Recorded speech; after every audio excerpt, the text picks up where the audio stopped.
Hello વિદ્યાર્થી મિત્રો, હું દીપક વિરેડા પરિશ્રમ સ્કૂલ વતી વિડીયો લેક્ચરમાં હાર્દિક સ્વાગત કરું છું. મિત્રો, છેલ્લે આપણે નામાની એટલે કે હિસાબો લખવાની પદ્ધતિઓ વિશે ચર્ચા કરી હતી. આજે વિદ્યાર્થી મિત્રો એક નવો વિષય છે તમારા માટે, જે નામાના મૂળ તત્વો. જેવી રીતે અંગ્રેજી શીખવા પહેલાં તમારે ABCD એટલે કે આલ્ફાબેટિક શીખવું પડે, ગુજરાતી શીખવા માટે એટલે કલમ ખટારો શીખવો પડે, એવી જ રીતે જો તમારે નામું શીખવું હોય એટલે કે નામાના મૂળ તત્વો વિશે શીખવો હોય તો પહેલાં તમારે એના પારિભાષિક શબ્દો એટલે કે એના જે શબ્દો આવે છે આપણે હિસાબોમાં, એ બધા શબ્દો વિશેની સમજૂતી તમારી પાસે હોવી જોઈએ. તો આજે આપણે જે પારિભાષિક શબ્દો છે એવા તો 40 થી 45 પારિભાષિક શબ્દો છે, પરંતુ આજે આપણે જે પારિભાષિક શબ્દોની ચર્ચા કરવાના છીએ એમાં પહેલો જે પારિભાષિક શબ્દ છે ધંધાકીય વ્યવહાર. મોટે ભાગે વ્યવહાર શબ્દો છે તમે લગ્ન પ્રસંગોમાં એમ સાંભળ્યું હશે, પણ એ વ્યવહાર એ આપણો અંગત વ્યવહારની વાત છે. પરંતુ આપણે જે વ્યવહારની વાત કરીએ છીએ કયો વ્યવહાર છે? ધંધાકીય. જે કોઈ પણ વ્યક્તિ આપણા ધંધામાંથી કાંઈ પણ લેવડ દેવડ થાય, ધંધામાંથી જે કાંઈ પણ લેવડ દેવડ થાય તેને ધંધાકીય વ્યવહાર કહેવાય. આવા ધંધાકીય વ્યવહાર બે કે તેથી વધુ વ્યક્તિઓ વચ્ચે થઈ શકે. કેટલી વ્યક્તિઓ વચ્ચે થઈ શકે? બે કે તેથી વધુ વ્યક્તિઓ. એટલે ધંધાકીય વ્યવહારને મારે જો ટૂંકમાં કહેવું હોય તો બે કે તેથી વધુ વ્યક્તિઓ વચ્ચે થયેલો, બે કે તેથી વધુ વ્યક્તિ વચ્ચે થયેલ લેવડ કે દેવડ, એને શું કહો છો તમે? ધંધાકીય વ્યવહારો. આવા ધંધાકીય જે વ્યવહારો છે એમાં આર્થિક વ્યવહાર પણ હોઈ શકે અને બિન આર્થિક વ્યવહાર પણ હોઈ શકે. પહેલાં બિન આર્થિક વ્યવહારની આપણે વાત કરી લઈએ કે બિન આર્થિક વ્યવહાર એટલે નથી તમારે અત્યારે નાણાં ચૂકવવાના કે નથી ભવિષ્યમાં નાણાં ચૂકવવાના કે જેનું નાણાંમાં મૂલ્ય માપી શકાતું નથી. તો આવા વ્યવહારોનું હિસાબી ચોપડે નામું પણ લખાતું નથી. એટલે આ વ્યવહાર જો બિન આર્થિક વ્યવહાર હોય તો એની આપણે કોઈ પણ પ્રકારની નોંધ હિસાબી ચોપડે કરવાની આવતી નથી. એટલે આ વ્યવહારને આપણે ધ્યાનમાં લેશું નહીં, જેમાં નાણાંની ચૂકવણી અત્યારે નથી થવાની અને ભવિષ્યમાં પણ નથી થવાની. એવા વ્યવહારને કયો વ્યવહાર કહેવાય? બિન આર્થિક વ્યવહારો, જેનું ક્યાંય ચોપડે હિસાબી ચોપડે નામું લખાતું, નામું એટલે હિસાબો લખાતા નથી. પરંતુ જો આર્થિક વ્યવહાર હોય, હવે આર્થિક વ્યવહાર કોને કહેવાય? તો કે કાં વર્તમાનમાં કાં ભવિષ્યમાં નાણાંની લેવડ દેવડ થવાની હોય, કાં વર્તમાનમાં કે ભવિષ્યમાં નાણાંની લેવડ થવાની હોય, તો એવા વ્યવહારને આર્થિક વ્યવહાર કહેવાય, જેનું હિસાબી ચોપડે નામું એટલે કે હિસાબો લખાય છે. એવા વ્યવહારે પાછા બે પ્રકારના હોય. હું બોલ્યો એમાં જ કદાચ તમને ખબર પડી ગઈ હશે, કાં વર્તમાનમાં કાં ભવિષ્યમાં. હવે એ જે વર્તમાન વ્યવહારની વાત કરું છું એ કયો વ્યવહાર હશે? રોકડ વ્યવહાર હશે. કયો વ્યવહાર હશે? રોકડ વ્યવહાર, કે જેમાં નાણાંની ફેરબદલી તરત જ થઈ જાય છે. રોકડ વ્યવહારમાં નાણાંની ફેરબદલી તરત જ થઈ જાય છે. એવા વ્યવહારને કયો વ્યવહાર કહો છો વિદ્યાર્થી મિત્રો? રોકડ વ્યવહાર. ઉધાર વ્યવહાર એને શાખનો વ્યવહાર પણ કહેવાય છે. કયો વ્યવહાર કહેવાય? શાખનો. એટલે જેમાં વ્યવહાર થાય છે પરંતુ નાણાંની ચૂકવણી ભવિષ્યમાં થવાની હોય. ક્યારે થવાની હોય? ભવિષ્યમાં. એને કયો વ્યવહાર કહેવાય છે? ઉધાર વ્યવહાર. એક્ઝામ્પલ તરીકે ₹2000નો માલ રોકડેથી ખરીદ્યો. રોકડેથી ખરીદ્યો એટલે આપણે વસ્તુ લેશું, બદલામાં નાણાંની ચૂકવણી કરશું, તો એ કયો વ્યવહાર થયો કહેવાય? રોકડ વ્યવહાર. ₹2000નો માલ મહેશભાઈ પાસેથી ઉધાર કે શાખ પર ખરીદ્યો. એનો મતલબ એમ કે વ્યવહાર થયો છે, વસ્તુની લેવડ દેવડ થઈ છે, પરંતુ નાણાંની લેવડ દેવડ થઈ નથી. ઉધાર ખરીદ્યો છે. કેવી રીતે ખરીદ્યો છે? ઉધાર. એટલે ભવિષ્યમાં નાણાંની ચૂકવણી કરશું, વસ્તુની લેવડ દેવડ કરશું, પરંતુ નાણાંની લેવડ દેવડ ભવિષ્યમાં કરશું. એટલે કયો વ્યવહાર કયો છો? ઉધાર વ્યવહાર. આ જે વ્યવહારોની શરૂઆત તમારે જ્યાં આમનોંધનું ચેપ્ટર આવશે ત્યારથી આપણે વ્યવહારો છે આ ખબર હોવી જોઈએ. રોકડ વ્યવહાર છે, ઉધાર વ્યવહાર છે. રોકડ વ્યવહારમાં નાણાંની લેવડ દેવડ તરત જ થાય છે. ઉધાર વ્યવહારમાં નાણાંની લેવડ દેવડ થતી નથી, પણ ક્યારે થાય છે? ભવિષ્યમાં. જ્યારે બિન આર્થિક વ્યવહારનું આપણે કોઈ હિસાબી ચોપડે નામું કે હિસાબ લખતા નથી, એટલે એવા વ્યવહારને આપણે ક્યાંય ગણતરીમાં લેવાનો નથી. ચાલો વિદ્યાર્થી મિત્રો, બીજો જે શબ્દ તમારી ચોપડીમાં આપેલો છે બનાવ. બનાવ એટલે થાય ઘટના. બનાવ એટલે શું થાય? ઘટના. વ્યવહારથી ઉદ્ભવેલ પરિસ્થિતિ અથવા પરિણામ. કોઈ પણ વ્યવહાર કરીએ આપણે તો એના કારણે ધંધામાં ઘણા બધા પરિસ્થિતિ કે એના પરિણામ ભોગવવા પડે. દાખલા તરીકે આપણે 5,000નો માલ ખરીદ્યો હોય, પૈસા ચૂકવવાના બાકી હોય, તો એના કારણે આપણી પરિસ્થિતિ કે બનાવ શું બનશે, તો કે આપણી ઉપર 5,000નું દેવું વધશે. કારણ કે ઉધાર માલ લઈએ પાછી નાણાંની ચૂકવણી તો કરવી પડશે, એટલે આપણે દેવામાં શું થશે, વધારો થશે. ₹200 મજૂરીના ચૂકવશું આપણે તો ₹200 આપણે ખર્ચ થશે. એ ઘટના કે બનાવ થયો કહેવાય, પરંતુ એ વ્યવહાર આપણે બહુ લેવા દેવા નથી. પારિભાષિક શબ્દોમાં ત્રીજો છે મૂડી. મૂડી કોને કહો છો? મોટે ભાગે લોકોના મગજમાં શું હોય તો કે આપણી જે બધી મિલકતો છે ને એ આપણી મૂડી છે.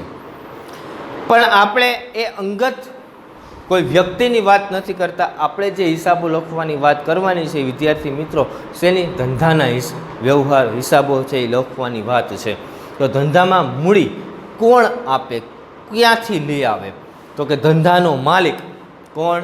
ધંધાનો માલિક પોતાની અંગત મિલકત ધંધામાં લઈ આવે તો એ માલિકની મૂડી કહેવાય. શું કહેવાય? મૂડી.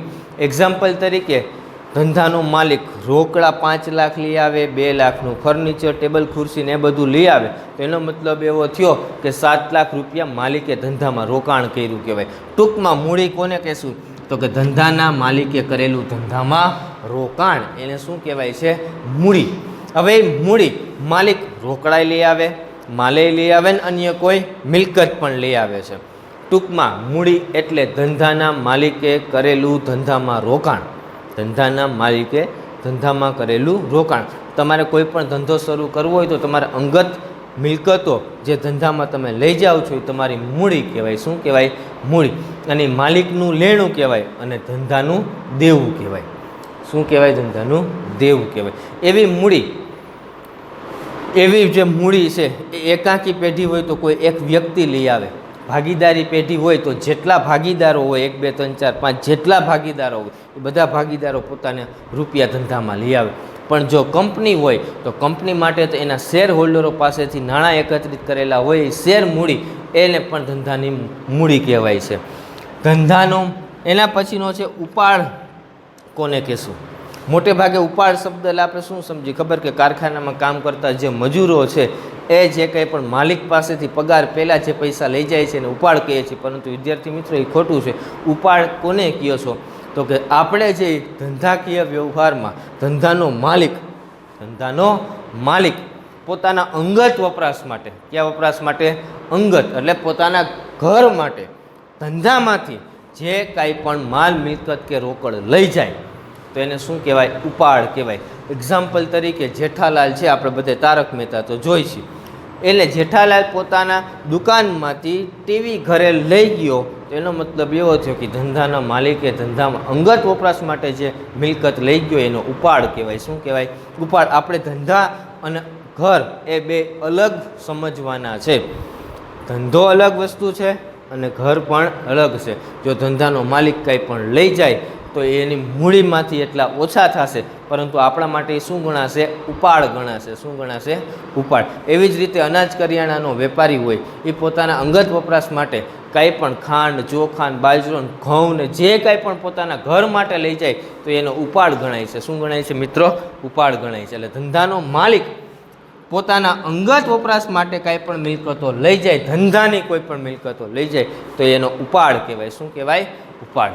હવે પછીની વાત કરી જવાબદારી. મોટે ભાગે ઘણા બધા લોકો કહેતા હોય કે મારી ઉપર તો ઘણી બધી જવાબદારીઓ છે, પણ આપણે કોઈ વ્યક્તિની જવાબદારીની વાત નથી કરતા. આપણે વાત કરી છે ધંધાની જવાબદારીની. કોની જવાબદારી? ધંધાની જવાબદારી. ધંધાની જવાબદારી શું હોય? તો કે ધંધાએ બહારની વ્યક્તિને ચૂકવવા પાત્ર રકમ.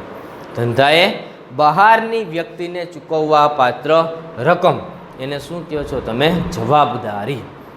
કોઈ પણ વ્યક્તિ બહારની, ધંધાની કોઈ પણ બહારની કોઈ પણ વ્યક્તિ હોય, ધંધાની બહારની કોઈ પણ વ્યક્તિને આપણે જે નાણાં ચૂકવવાના હોય એ આપણા માટે શું કહેવાય? જવાબદારી, અથવા એને કહેવાય આપણે દેવું. શું કહેશો તમે? એને દેવું. ધંધાએ બહારની વ્યક્તિને ચૂકવવા પાત્ર રકમ એને જવાબદારી કહેવાય. આવી જવાબદારી છે બે પ્રકારની હોય. એક આંતરિક જવાબદારી હોય અને એક બાહ્ય જવાબદારી હોય. એક્ઝામ્પલ તરીકે આંતરિક જવાબદારી ધંધાના માલિકની મૂડી, એ કઈ જવાબદારી કહેવાય? આંતરિક જવાબદારી કહેવાય. અને બાહ્ય જવાબદારી એટલે બેંકની લોન, ઉધાર માલ લીધો હોય, કોઈ પાસેથી ઉછીના નાણાં લીધા હોય, તો એ બધી આપણી બાહ્ય જવાબદારી કહેવાય. કઈ જવાબદારી કહેવાય? બાહ્ય. કોઈ આપણે જે ધંધો કરીએ છીએ, મકાન આપણે ભાડે રાખ્યું હોય ને ભાડું ચૂકવવાનું બાકી હોય તો પણ એ બાહ્ય જવાબદારી કહેવાય. આવી જવાબદારીઓ આંતરિક અને બાહ્ય બે પ્રકારની હોઈ શકે. ચાલુ જવાબદારી પણ હોઈ શકે અને બિનચાલુ જવાબદારી પણ હોઈ શકે. એ આંતરિક હોય અને બાહ્ય હોય. પણ ચાલુ જવાબદારી કોને કહેવાય અને બિનચાલુ જવાબદારી કોને કહેવાય? તો કે વિદ્યાર્થી મિત્રો, જે જવાબદારી ચૂકવવાની મુદત 1 વર્ષથી ઓછી હોય, 1 વર્ષથી ઓછી મુદતમાં જે દેવું ચૂકવવું પડે એને કઈ જવાબદારી કહેવાય? ચાલુ જવાબદારી કહેવાય. દાખલા તરીકે તમે ઉધાર માલ ખરીદ્યો હોય તો તમને ખબર છે વિદ્યાર્થી મિત્રો, કોઈ આપણે ઉધાર માલ આપે ને તો એનો સમયગાળો નિશ્ચિત હોય. બહુ તો 1 મહિનો, 2 મહિના, 3 મહિના, 5 મહિના, 6 મહિના, કાંઈ વર્ષો સુધી કોઈ આપણે ઉધાર માલ ન આપ્યો, તે કઈ જવાબદારી કહેવાય? ચાલુ જવાબદારી કહેવાય. કઈ જવાબદારી કહેવાય? ચાલુ. કે જે દેવું ચૂકવવાની મુદત 1 વર્ષ કરતાં ઓછી હોય તો એને ચાલુ જવાબદારી કહેવાય. અને બિનચાલુ જવાબદારી 1 વર્ષથી વધુ મુદતની. એટલે કે આપણે કોઈ પણ બેંકની લોન ચૂકવવાની હોય. કઈ શેની લોન ચૂકવવાની હોય? બેંકની. તમને ખબર છે મોટે ભાગે લોન લઈ તો આપણે 10 વર્ષ, 15 વર્ષ, 20 વર્ષ માટેની બેંકમાંથી લોન લીધી હોય તો એ જે દેવું ચૂકવવાની જવાબદારી હોય એ બિનચાલુ જવાબદારી કહેવાય, જે લાંબા ગાળા માટે હોય છે. કયા ગાળા માટે હોય છે? લાંબા ગાળા માટે.